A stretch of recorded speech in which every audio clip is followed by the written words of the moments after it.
মাননীয় স্পিকার, আপনাকে অনেক অনেক ধন্যবাদ আমাকে সুযোগ দেওয়ার জন্য।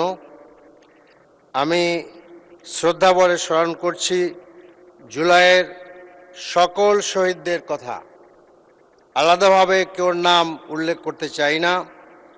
আমরা আমাদের দলের পক্ষ থেকে শুরু থেকেই বলেছি কথা, জুলাই আন্দোলন কোনো দলের নয় এবং জুলাইকে কোনো দলের কৃতিত্ব আমরা বলতে চাই না। মাননীয় স্পিকার, আজকে জুলাই সনদ নিয়ে পক্ষে বিপক্ষে তর্ক সৃষ্টি করার জন্য আমরা এখানে আসি নাই, বরঞ্চ জুলাই সনদের ভিত্তিতে আমরা একটি নতুন বাংলাদেশ করতে চাই। কাজে আজকে আমরা মনে করি যে আলাদা আলাদাভাবে কাউকে কাউকে অ্যাবিউজ করার দরকার নাই। তবে একটি কথা না বললেই চলে, না বললেই নয়। আপনার আমাদের মাননীয় সংসদ সদস্য আন্দালিব রহমান পার্থ, তিনি এখানে নাই, তিনি জামাতের নাম ধরে অ্যাবিউজ করেছেন। আমি মনে করি এটা ঠিক করেননি।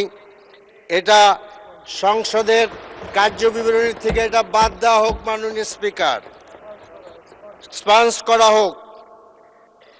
আমি যেটা বলতে চাই যে ইতিহাসে এই প্রথম যে বাংলাদেশের সব কয়টা রাজনৈতিক দল একত্রিত হয়ে সংবিধান সংস্কারের পক্ষে একমত হয়েছেন এবং আমরা দেখতে পাই যে গণভোটে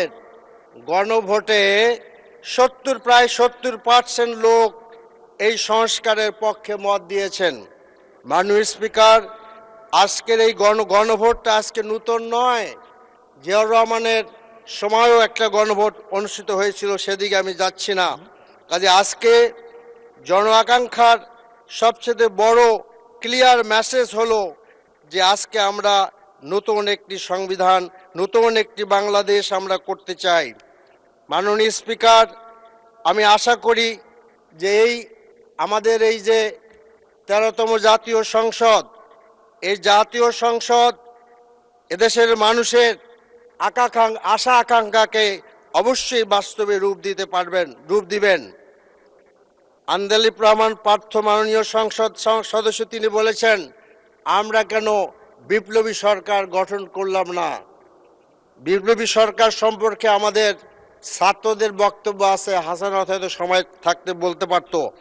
এবং আমার কাছে মনে হয় জাস্ট আমি স্মরণ করে দিতে চাই যে ক্যান্টনমেন্টের ওই আলোচনায় আমরাই মাননীয় স্পিকার সবচেয়ে শেষে গিয়েছিলাম, যখন সব কথা শেষ হয়ে গিয়েছিল।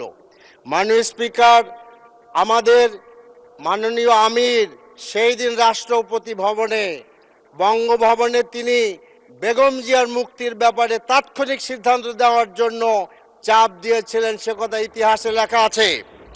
কাজে আজকে আমাদের যেসব বিষয়গুলো গুরুত্বপূর্ণ, সেই বিষয়টা হলো যে প্রধানমন্ত্রী যেন একছত্র আর নতুন হাসিনা হয়ে যেতে না পারে। এই জন্য প্রধানমন্ত্রীর এবং রাষ্ট্রপতির আপনার এই ভারসাম্য থাকতে হবে ক্ষমতার মধ্যে। কেয়ারটেকার সরকার নিজের ইচ্ছা মতন করলে চলবে না, তারও একটা বিধি ব্যবস্থা থাকতে হবে। আজকে আমরা মনে করি যে নির্বাচন কমিশন যেভাবে একের পর এক আজকে প্রশ্নবোধক নির্বাচন করেছেন, সেই বিষয়টা যদি আমরা বন্ধ করতে চাই, সেখানেও বিধি ব্যবস্থার পরিবর্তন আনতে হবে। দুর্নীতি কমিশন গঠনের ব্যাপারে বিধি ব্যবস্থার পরিবর্তন করতে হবে। বিচার বিভাগের স্বাধীনতা নিশ্চিত করতে হবে।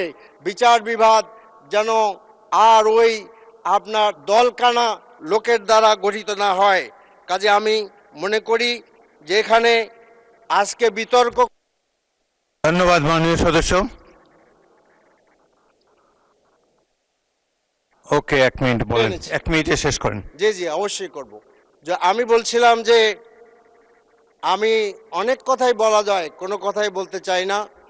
আসলে আমরা কিন্তু ভুলে যাই নাই যে আমরা আজকে যারা ট্রেজারি বেঞ্চ আছেন তাদের সাথেই আমরা রাজপথে লড়াই করেছিলাম। এই ইতিহাসটা ছোট নয়।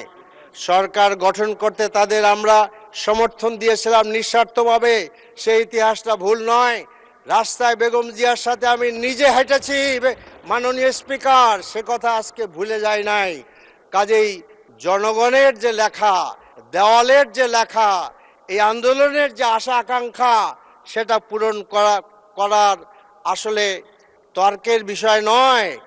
অনেক দিন আগে ছাত্র জীবনে বরিশালে গিয়েছিলাম মাননীয় স্পিকার, সেখানে দেখলাম একজন আপনার তার্কিক, তিনি ডিবেটে জয়লাভ করলেন।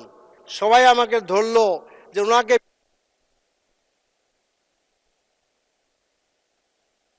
ধন্যবাদ।